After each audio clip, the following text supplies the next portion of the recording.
한판 브리핑 민동기 평론가와 함께하겠습니다. 어서 오십시오. 안녕하십니까. 내일 내후에 발사 예정됐던 누리호 예정된 발사 진행이 지금 불가능한 상태라고 하죠. 네, 발사가 전격 중단이 됐습니다. 발사 예정일을 하루 앞두고 마지막 점검을 하는 과정에서 센서 문제가 발견이 됐다고 하는데요. 예. 한국항공우주연구원이 오늘 오후에 기자단 브리핑을 열었습니다. 누리호 이송과 기립 점검 과정에서 산화제 탱크 내부 센서에서 비정상적인 수치를 확인했다라고 밝혔고요. 일단 발사가 불가능하고 문제 부위에 접근하기가 어려워서 가능한 한 빨리 점검할 필요가 있다고 판단했다. 이렇게 입장을 내놓았는데요. 예. 일단 누리호를 발사대에서 종합조리동으로 이송을 해서 세부적인 점검을 통해 원인을 분석하고 보완할 방침입니다. 일단 후속 발사 일정에 대해서는요. 명확히 말하기가 어렵다라는 입장을 밝혔는데요. 일단 발사 일정은 오류 수정 뒤에 발사관리위원회를 열어서 재확정하게 될 것으로 보입니다. 그러니까 조립동으로 이동한다는 건 분리를 해갖고 뭐가 문제인지 볼 수도 있다는 거네요. 그렇습니다. 그러니까 시간이 굉장히 오래 걸릴 수도 있다는 그런 얘기가 됩니다. 산화제가 채워져 있을지도 모르잖아요. 그렇죠. 예. 그럼 다 빼내고. 이제 그런 과정을 거치게 될 수도 있다는 얘기죠. 예. 예.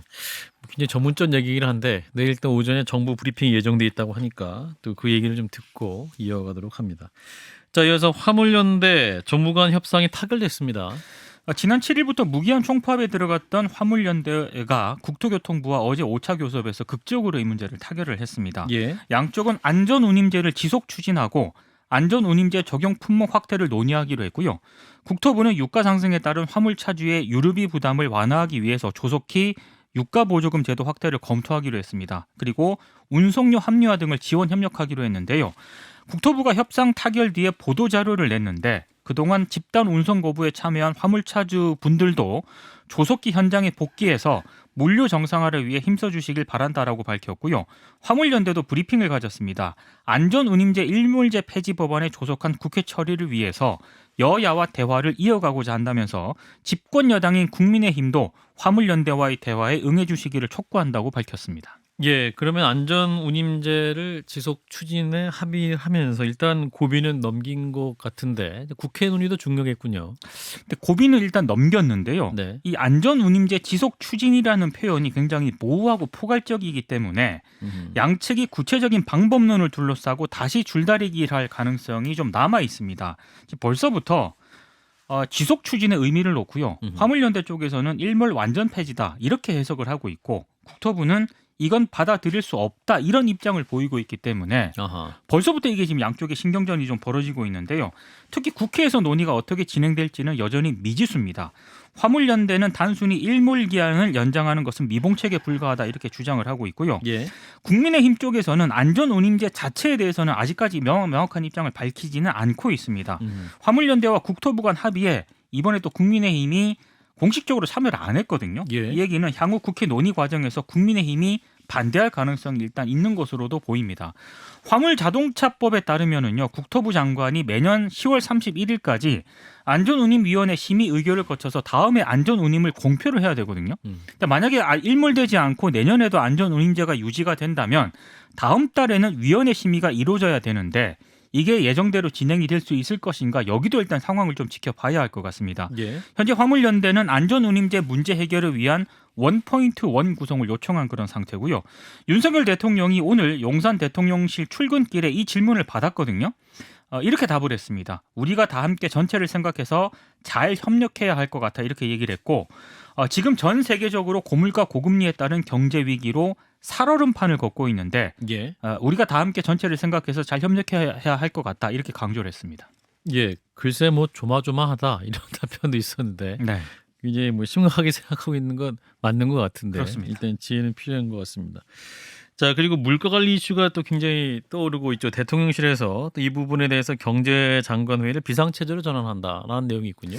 네, 이 부총리 주재 경제장관 회의를 비상경제장관 회의로 전환을 하겠다라고 밝혔고요.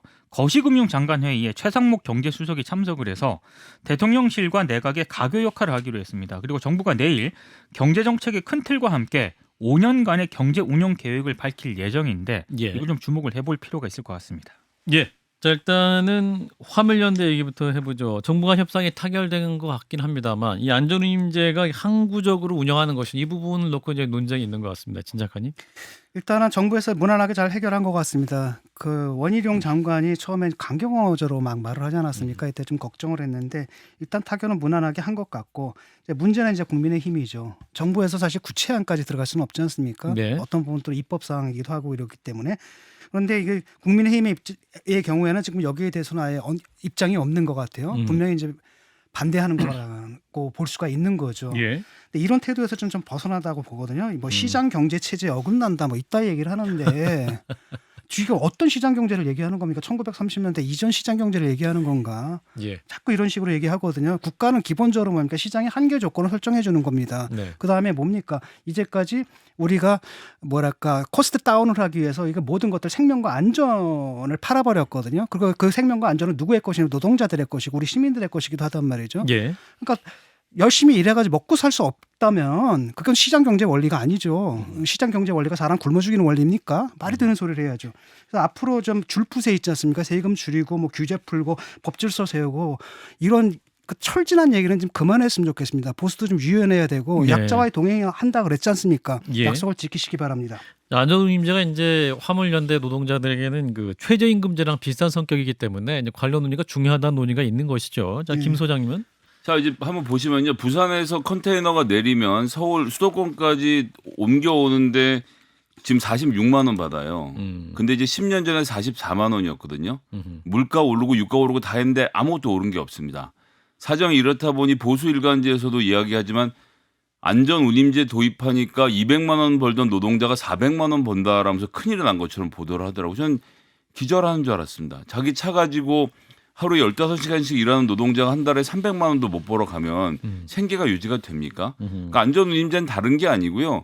기름값이 오르면 화주, 즉 화물을 가진 사람이 운송비를 더 부담하게 하는 거예요. 예. 이건 너무 당연한 조치인데 마치 대단한 규제라도 가하는 것처럼 기름값이 올랐는데 나는 모르겠고 당신이 부담하고 그냥 저기 2만 원 마진 남기고 갔다 와. 이렇게 되니까 과적에 장시간 노동을 하게 되는 졸음운전도 되는 것이고. 것이고. 근데 지금 이제 노동부에서도 계속 규제를 하고 있지만 결국은 일부 산업 진영에서는 이 화물 노동자들, 자영업자라고 하는 이 화물 노동자들이 예. 노동자성을 인정받아서 산재보험에 적용도 되고 지금 바뀌고 있거든요. 그러니까 결국 화주들이 인정을 하고 이분들이 노동자라는 것을 받아들이고 일한 만큼 돈을 줘야지 나머지는 네가 알아서 하라고 유가 책임을 떠넘기는 것.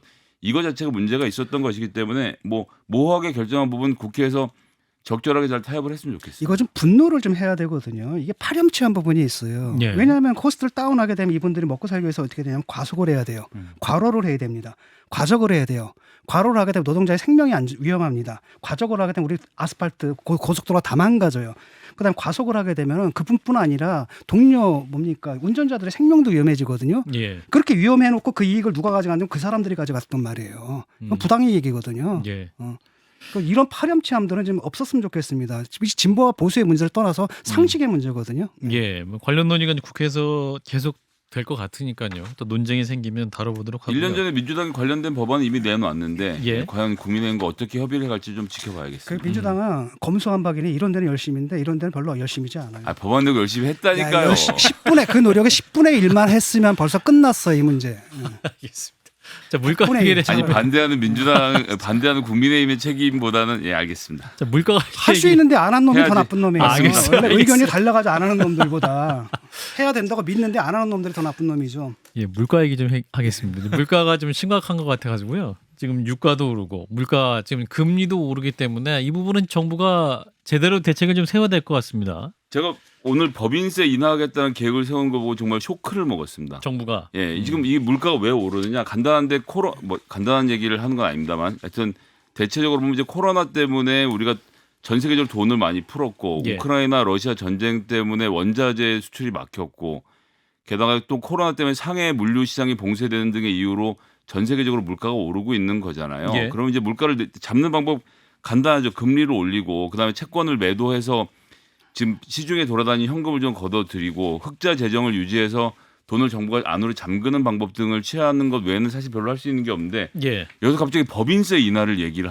하니까 제가 어안이 벙벙해서 아니 기업이 일을 해서 당기 순이익을 낸 거에서 내는 법인세를 깎아주는 거랑 물가 잡는 거랑 무슨 상관이 있습니까? 이게 그러니까 관료들한테 그냥 놔두면요. 아무런 상관이 없는데 평소에 자기가 잘 보이고 싶었던 기업에게 아무런 상관이 없는 혜택을 주는 이런 일들이 벌어집니다. 제가 예를 들어서 부가가치세를 깎아주겠다라고 하는 거였으면 모르겠는데 법인세 인하가 물가에 어떤 영향을 미치는지 정부 당국 설명할 수 있어야 됩니다. 그래서 나중에 진짜 물가 내리면 법인세 또 다시 올리면 돼요. 이런 방식이라는 거죠. 그러니까 사실 인과관계가 전혀 없는 거죠. 지적하신 것처럼. 근데 참 뭐 뭐랄까 좀 심한 것 같네요. 그러니까 사실 지금 답이 좀 없는 건 사실이거든요. 예. 왜냐하면 우리가 지금 코로나 때문에 돈을 다 풀었는데 또 안 풀 수도 없잖아. 이런 부분이기 때문에 힘든 건 알겠는데 이틀을 틈타가지고 엉뚱한 정책을 갖다 해법이란 것처럼 내놓는 것은 좀 안 좋은 것 같아요. 유류세 인하도 제가 하나 얘기하고 싶은데 정유사들이 지금 엄청나게 수익을 벌어들이고 있습니다. 예. 기름값이 유류세를- 올라서. 예, 기름값이 올라서 수익이 생기고 있는데 유류세를 인하해줘서 기름값 인하를 한다고 하는데 정부가 세금 깎아준 것만큼을 기업이 가져가서 그 이윤을 전부 다 인하에 반영하느냐? 그렇지가 않아요. 실제로 정부가 세금을 깎아줬으면 그만큼 우리가 자동차 기름 넣을 때 혜택을 봐야 되는데 중간에 정유사들이 엄청난 마진을 취하고 있는 것이 지금 드러나고 있거든요. 이런 것도 좀 바로 잡아야 된다고 생각합니다. 그 바이든 행정부에서는 좀 거의 거기다가 징벌적 세금을 매긴다고 하더라고요. 예. 경제 문제 지금 하나둘씩 얽힌 실타래 잘 좀 풀어야 될 것 같군요.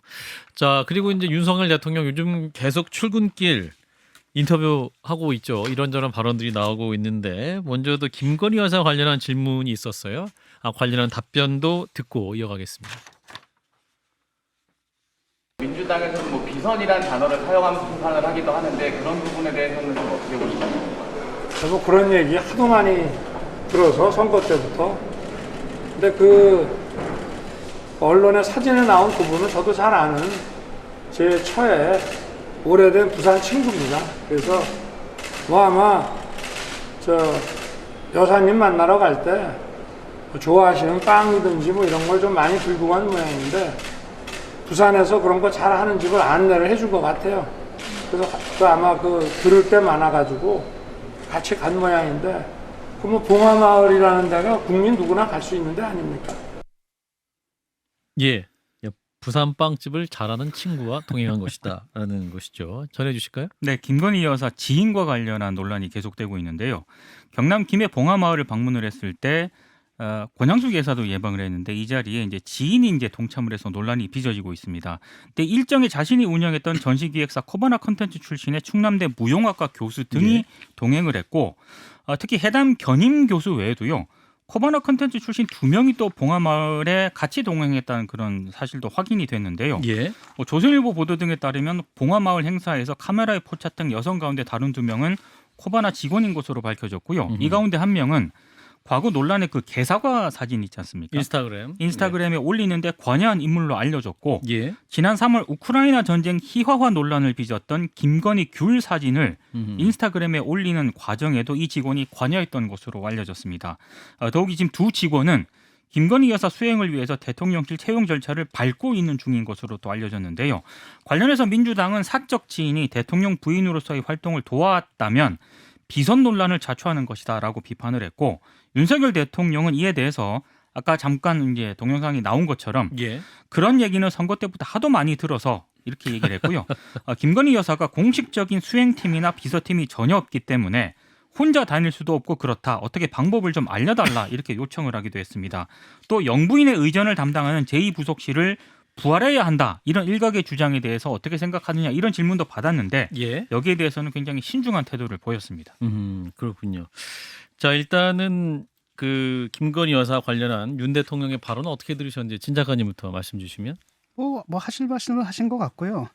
그러니까 김건희 여사에 대해서 좀 관심을 너무 많이 갖는 것 같고 좀 트집을 잡는다 하더라도 좀 본질적인 부분을 잡았으면 좋겠거든요. 네. 뭐 자꾸 또 프레임이 또 뻔히 보여요. 비선실세, 최순실. 근데 생각을 해보세요. 그렇다면 코파나 그 부하 직원이 대한민국 국정을 좌지우지한다? 이게 말이 되는 상상력입니까?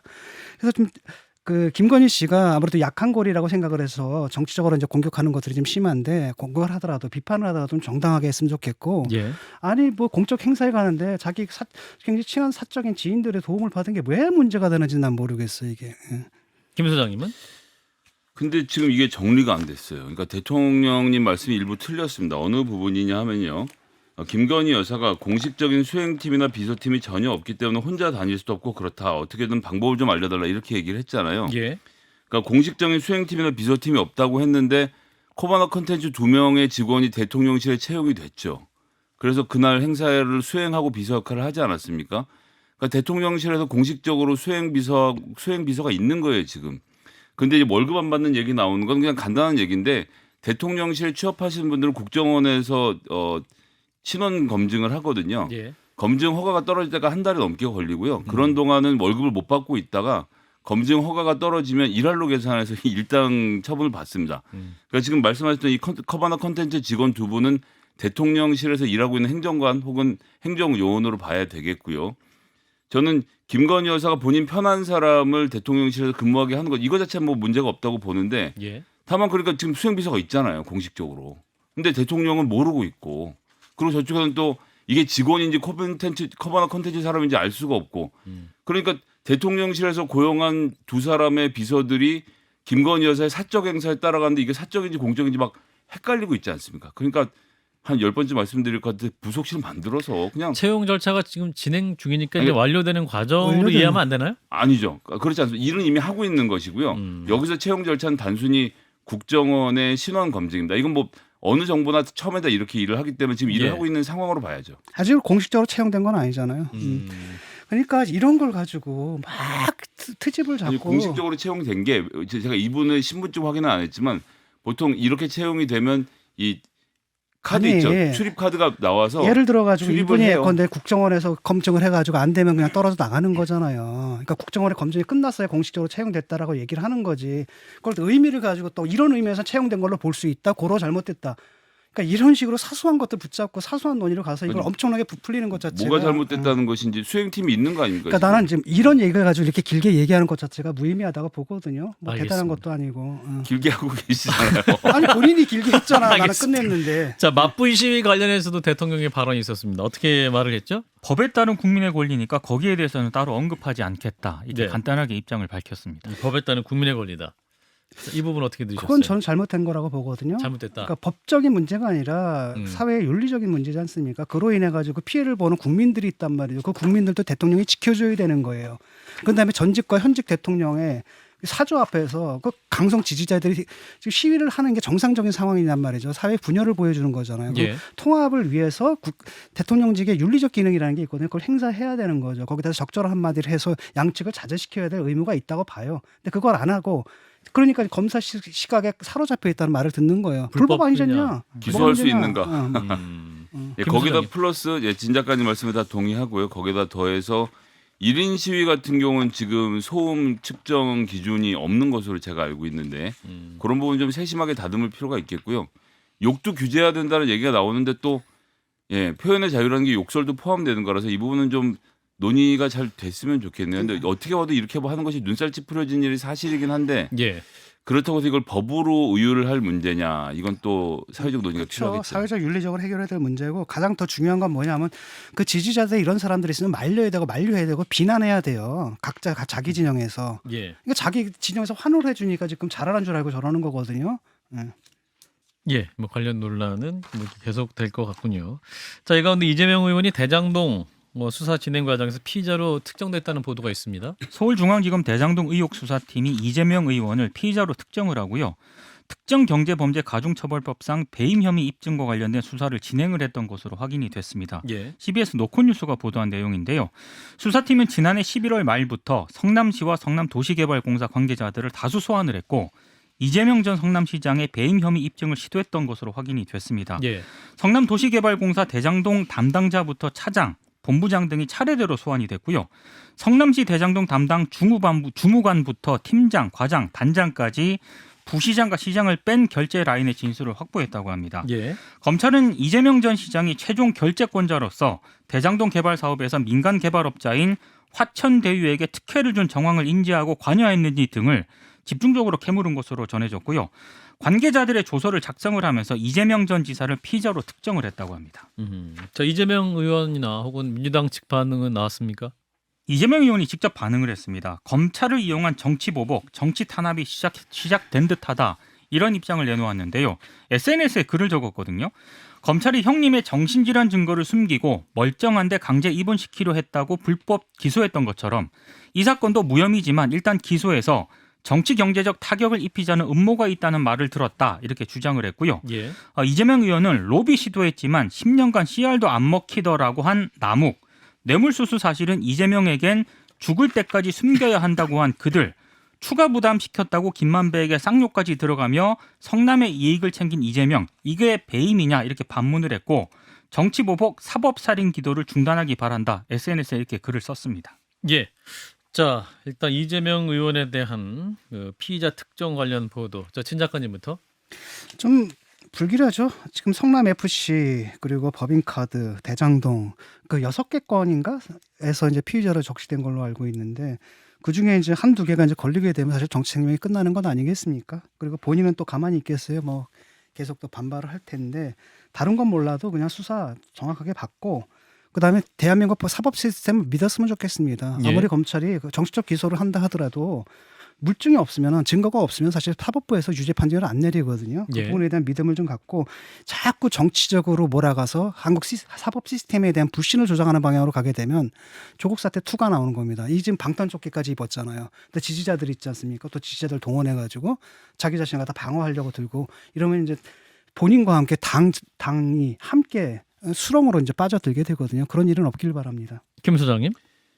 예, 뭐 이제 이 건도 그렇고 이 산업부 블랙리스트 관련돼서 박상혁 의원이죠. 박상혁 의원의 건도 그렇고 본인들은 모르는데 피의자라고 언론에서 알게 되는 경우들이 자꾸 발생을 하는 겁니다. 그러니까 검사들이 언론과의 또 협업을 시작한 것은 아닌가라는 의심을 또 사는 대목도 있고 물론 이제 취재라는 것이 광범위하게 벌어지면서 피의자로 갔던 다른 분들을 통해서도 관계 자료를 얻기는 합니다만 예. 검찰이 그런 의혹을 받지 않으려면 깔끔하게 수사만 해서 수사 내용을 가지고 법적으로 대응했으면 좋겠고요. 지금 뭐 대통령이 맡겠습니까? 법무부 장관이 수사를 맡겠습니까? 수사를 가로막는 그런 실체는 없단 말이에요. 옛날에 민주화운동 시절에 군부 독재가 막는 수사를 어떻게든 뚫고 나가기 위해서 검사들이 했던 노력 지금 필요 없으니까요. 예. 법이 정해진 절차대로 수사를 깔끔하게 잘했으면 좋겠다라고 말씀드립니다. 수사 상황에 대해서 아주 공식 브리핑을 했으면 좋겠어요. 예. 뭐 이렇게 피의사실 공표처럼 이렇게 찔끔찔끔 나오는 것이 아니라 네. 말씀대로 어떤 뭐 검찰청의 뭐 브리핑이라든지 그런 그만큼 부분. 지금 관심 있는 사안이라고 하면 특정 언론을 통해서 알 수 없는 사실들이 보도되는 것. 박상현 의원도 본인 얘기하지만 참고인으로 조사 나와달라서 그러겠다고 하고 몽고 갔는데 갑자기 피의자라고 언론에 보도가 됐다는 겁니다. 이건 아니죠. 이젠 이렇게 할 필요 없지 않습니까?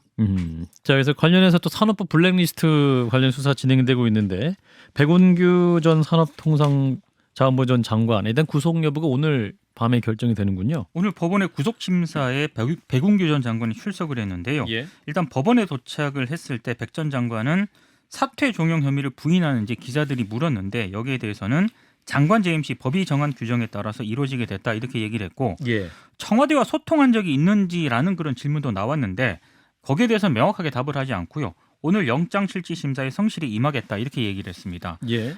백 전 장관은 약 3시간이 지난 오후 1시 35분께 법원을 나왔는데 기자들의 질문에는 일단 침묵으로 일관을 했고요. 검찰 호송차에 탑승한 채 현장을 떠났습니다. 아마 오늘 밤쯤에 구속 결과가 나올 것으로 보이는데 예. 그때까지는 서울 동부구치소에 머무를 예정입니다. 자, 산업부 블랙리스트 사건 또 이제 일반 청취자들은 잘 모르시는 분도 있으실 수 있을 것 같아서 간단히 정리해 주시면 어떤 사건이었죠? 그러니까 백 전 장관이 산업부 장관 재직 시절 때 13개 산하기관장에게 사직서를 제출하도록 요구한 혐의. 정권 교체 초기에 그렇습니다. 그래서 이제 이전 정부에 대한 어떤 기관장들에 대해서 그만두라 이렇게 요구를 했다라고 하는 건데요. 예.